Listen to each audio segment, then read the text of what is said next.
Now, if we were to take the natural log of that equation, it produces this equation in another form. So you would have natural log of the rate constant would be equal to the natural log of the collision frequency, A, minus E sub A over RT. So it actually takes that E out. So it brings that exponent down to the main level. Now, by doing it this way, we get the equation in the form y equals mx plus b, where y is going to be the natural log of k. E sub a over r is going to be your m term. 1 over t is going to be your x. And then ln of a, this is going to be your b term. So we still have to rearrange it a little bit, but this gets us pretty close to a form that's y equals mx plus b. All right, so this allows us to figure out, if we know the slope of the straight line, that allows us to figure out the activation energy for the reaction. All right, so we can also write this equation with a 2-point form. So let's say if you have two rate constants and two temperatures, the Arrhenius equation would be written this way, that the natural log of the rate constant 2 over rate constant 1 is equal to the negative E sub A, activation energy, divided by R, times the quantity 1 over T2 minus 1 over T1. Now, this equation allows us to do a couple things. So it allows us to find the slope and calculate the most important variable, the activation energy, E sub A. So what is the sign of the slope? Because you've got a negative sign in front, you know it's got to be negative. So the slope of the line is going to be negative. Now we can ignore the intercept since it's not of much interest, but we could get it though if we really need to. And for this course, the natural log of A, we're not really going to need that. Okay. If this was physical chemistry, yeah, absolutely. We'd spend time looking at that. Now, we could also, by using these 2 points, knowing the two rate constants and the two temperatures, that allows us to also figure out what a rate constant would look like at a third temperature after we find that intersect. All right. So that being said, let's take a look at an example problem. All right, so let's take a look at this problem. A reaction that we looked at earlier was 2 moles of N2O5, which was gaseous, yields 4 moles of NO2 plus 1 mole of O2. Okay, the rate constant was measured at 2 different temperatures. At 25 degrees Celsius, the rate constant was 3.7 times 10 to the minus 5th seconds to the minus first. At 45 degrees Celsius, so 20 degrees change, the rate constant is 5.1 times 10 to the minus 4th seconds to minus first. So the rate constant went down. So the rate constant went up, sorry. All right, so what we want to do, we've got 2 temperatures, we've got two rate constants. What we want to do is solve for the activation energy. So we're going to use the Arrhenius equation, pop in our values, and solve for the activation energy. Now, there are a couple things that we want to take in mind, okay? Because we're going to use, looking at the Arrhenius expression again, this R value that we're going to deal with. Remember, this R value is 8.314 joules per K mole, and we got to use that form because we need joules. Because E sub A needs to be in joules. Okay, so that being said, that term is dictating that our temperature must be in Kelvin and not Celsius. So let's do that conversion real quick. So 25 degrees Celsius, we know that's 298 K. For 45 degrees Celsius, that's going to be 318 K. All right. All right, so we got those two figured out. All right. Now, what we want to do is rearrange the Arrhenius equation and solve for E sub A. So we got a little bit of algebraic work first. Once we do the rearrangement, we can then go back and we can pop in our values and solve for E sub A directly. All right, so here's what we got. Let's rearrange the symbolically before giving numbers. So let's write the equation as is.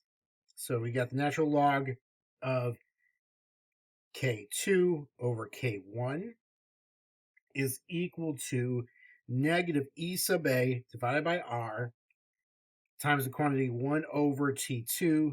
Oops, that's not T. That's a 1. 1 over T2 minus 1 over T1. Okay, so there's our Arrhenius equation. So we need to get E sub A by itself. Okay, so one thing that we'll need to do is get rid of that the whole parentheses. We need to get rid of that. And so the easiest thing for us to do is to divide both sides by that expression. So if I divide both sides by 1 over T2 minus 1 over T1, okay, 1 over T2 minus 1 over T1, okay, so that's the expression. That cancels out from the right-hand side, and so I'm going to be left with, I'm going to also rearrange this so that way the E sub A is going to be on the left-hand side. It's a little quirk of mine. So negative E sub A over R is equal to, and we've got this natural log of K2 over K1 divided by 1 over T2 minus 1 over T1. Now, I'm still going to keep the parentheses there just to keep everything straight, because I know that whole thing that came over as one expression. All right, so now what I'm going to do is I need to multiply. We've got an R here that's in a fraction, so to undo that, we got to multiply by R. We've got a negative sign here, so if I'm going to get rid of that, I have to multiply everything by -1, so that everything's good.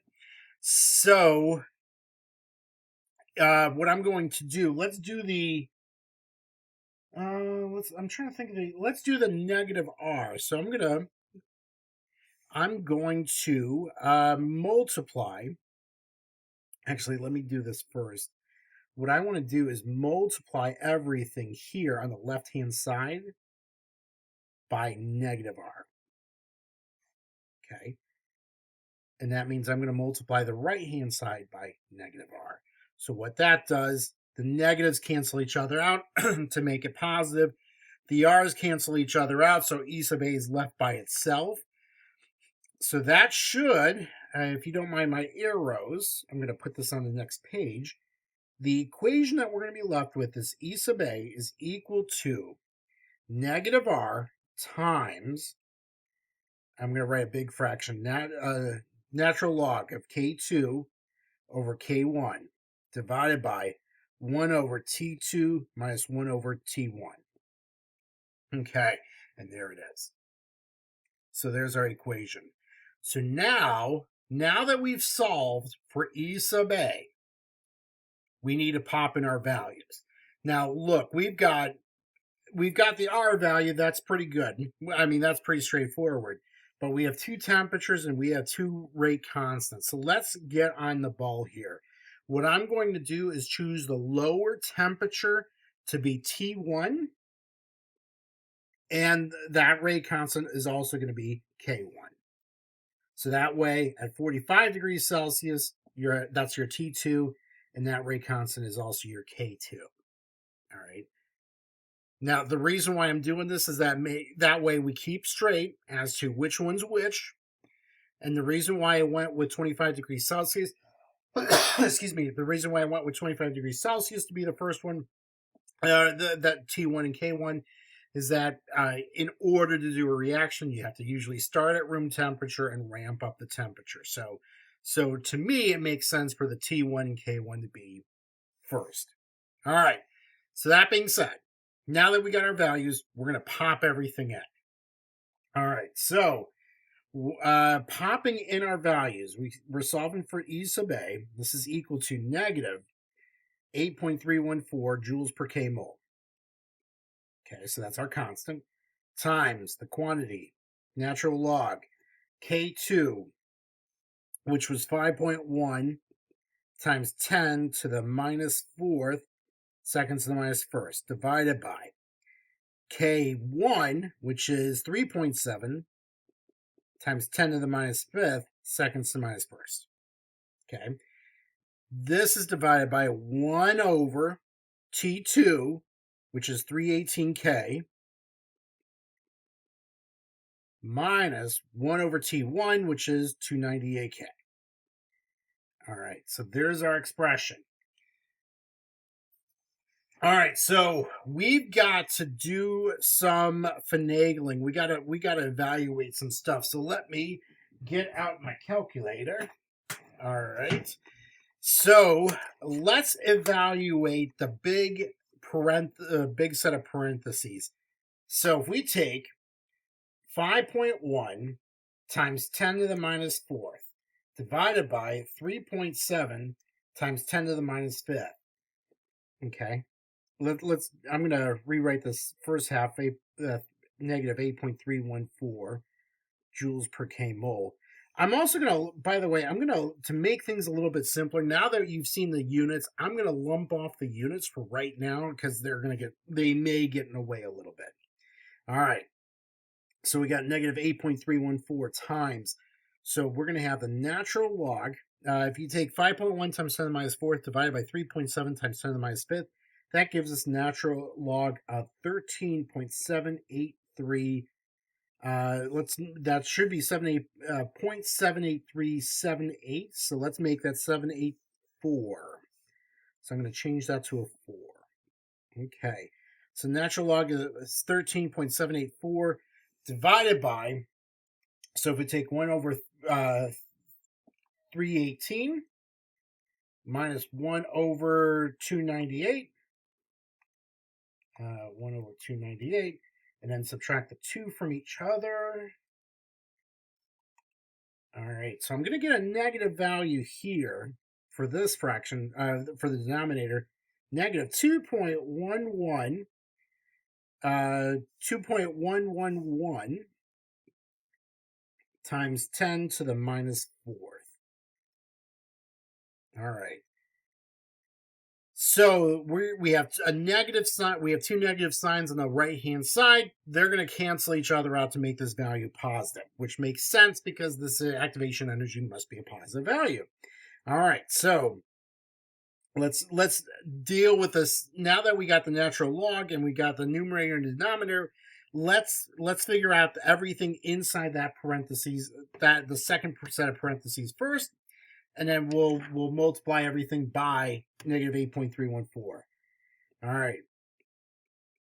So negative 8.314 times, on the numerator, the natural log of 13.784.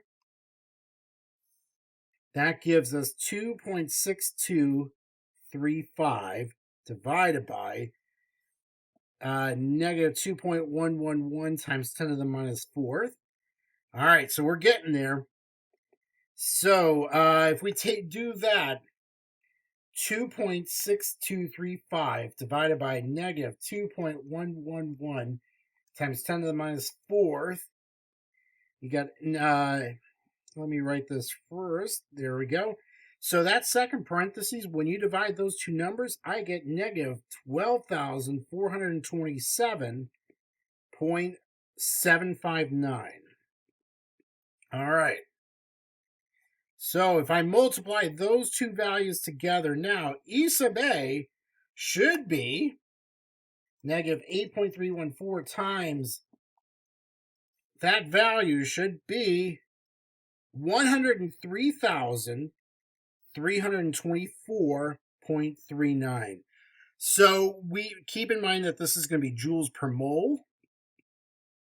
So if we're going to convert this to kilojoules, which makes a little bit more sense, that would give us about 103.32 kilojoules per mole, and which makes that answer makes sense.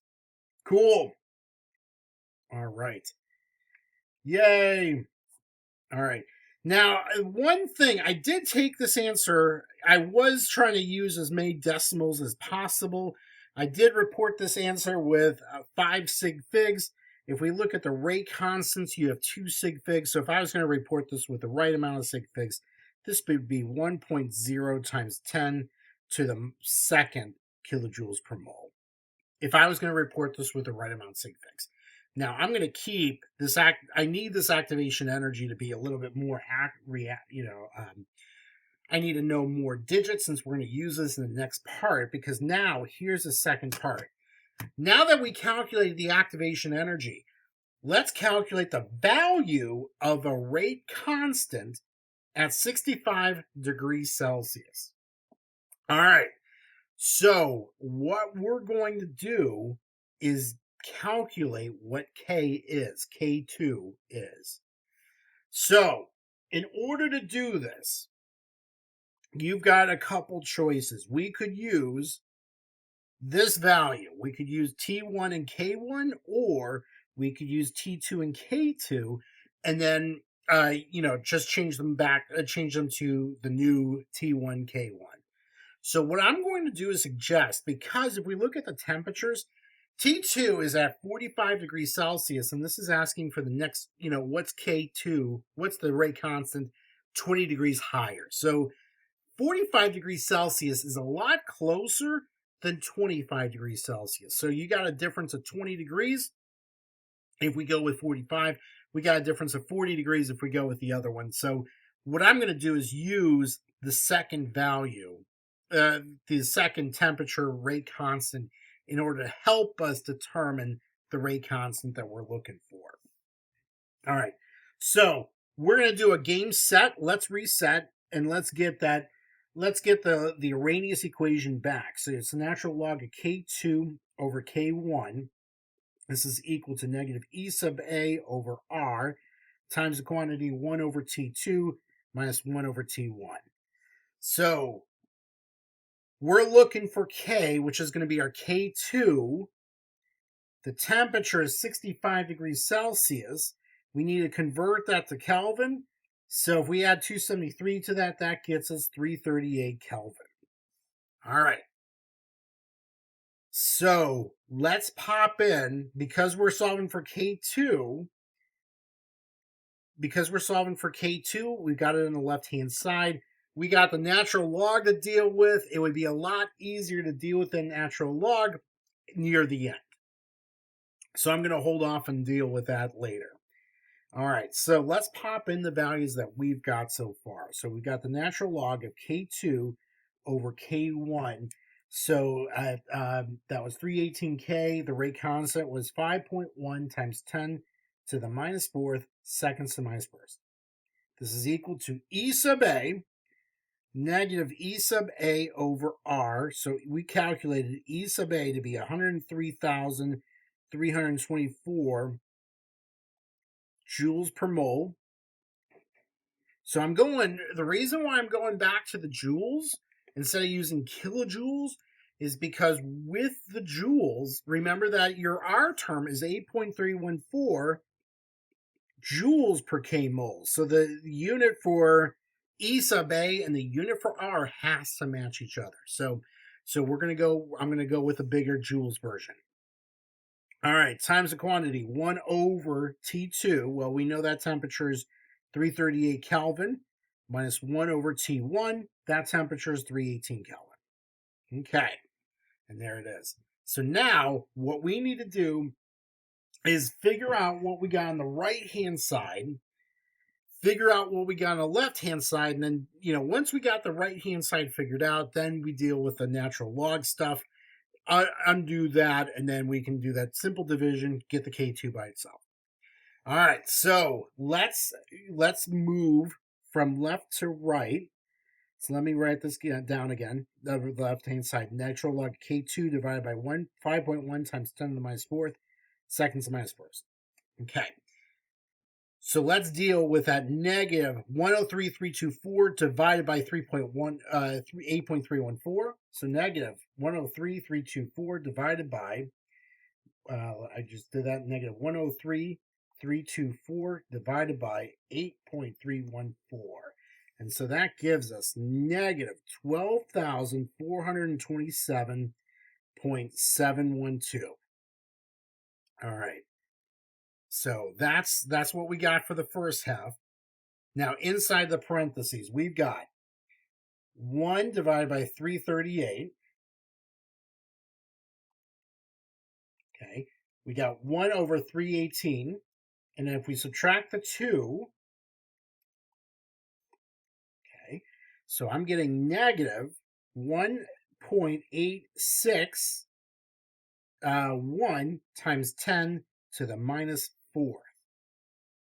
Okay. All right, so now on the right-hand side, we just have to multiply those values together, and we've got the right-hand side figured out. So let's do that. Natural log of K2 divided by 5.1 times 10 to the minus 4th is equal to, if we multiply those values together, negative 12427.712 times negative 1.861 raised to the negative 4th. So that value is going to be 2.313. Okay. All right. So now to undo the natural log on the right-hand side, I'm going to make that the exponent to e. So that means we're going to take the 2.313, and that's going to be the exponent to e as well. Okay. So that way we get K2 divided by 5.1 times 10 to the minus 4th. This is going to be equal to e raised to the 2.313 power, which will give us 10.104, 105. Okay. Now, in order to get K2 by itself, I have to multiply those two values by, I have to multiply the denominator on the left-hand side by 10.105. So let me write that in, 5.1 times 10 to the minus 4th. And so the K2 value, if I multiply those two numbers times 5.1 raised times 10 to the minus 4th, that should give us a value of 0.005153 seconds to minus first. So if we're going to write this, it looks like we were using scientific notation. So this would be 5.1 or 5.2 rather times 10 to the minus third seconds to minus first. All right, and so that's how we got to that answer. Perfect. All right, so let me box that up. We got to that answer. And so that's how you would use the Arrhenius equation. Not bad. Now, one more thing to note about the Arrhenius equation before we go off onto our last topic for this chapter. So again, here's let's go back to the Arrhenius equation. So this is a 2-point version of the Arrhenius equation. Okay. So what I want to do is rewrite that. So let's put that here. So that way I don't have to keep flipping pages. So that was natural log of K2 over K1 is equal to negative E sub A over R divided by the quantity, or E sub A divided by R times the quantity 1 over T2 minus 1 over T1. Now, this is not in your textbook, but I kind of want to bring this up because this is actually perfect timing since your first exam's coming up. This actually looks somewhat familiar because remember, a couple chapters ago, we talked about the Clausius-Clayperon equation, which had this form. Natural log of P2 over P1 was equal to positive delta H heat of vaporization divided by R times the quantity 1 over T2 minus 1 over T1. So it was very similar. It was a very, very, very similar equation to the Arrhenius equation. They're pretty much the same, except you still have the temperatures, you still have R. Instead of E sub A, you've got the heat of vaporization. Instead of rate constants, you got pressures. So it seems to be very, very, very similar. So, what variable in the Clausius-Clayperon equation is like the rate constant in the Arrhenius equation? Pressure. You got pressure. All right, so what variables are the same in both equations? Remember, you got the universal gas constant R. You've also got temperature in the mix as well. Now, is there a difference in the equations? Remember that you're solving for E sub A in the Arrhenius equation, versus the heat of vaporization in the Clausius-Clapeyron equation. Okay. You also, if we keep in mind both equations, you got a negative sign to deal with in the Arrhenius equation. In the Clausius-Clapeyron equation, this is a positive. So you've got a negative in the Arrhenius versus a positive in the Clausius-Clapeyron equation. Okay. Now, all right. Okay. And then it says, can this difference be removed by another rearrangement? Yes, you can arrange it, but yeah, that's beyond the scope of what we need to deal with. So, yeah, so what's really nice is that the Arrhenius equation takes a form, the 2-point form takes the form of the Clausius-Clapeyron equation with just minor differences. It's very similar to what we've seen before.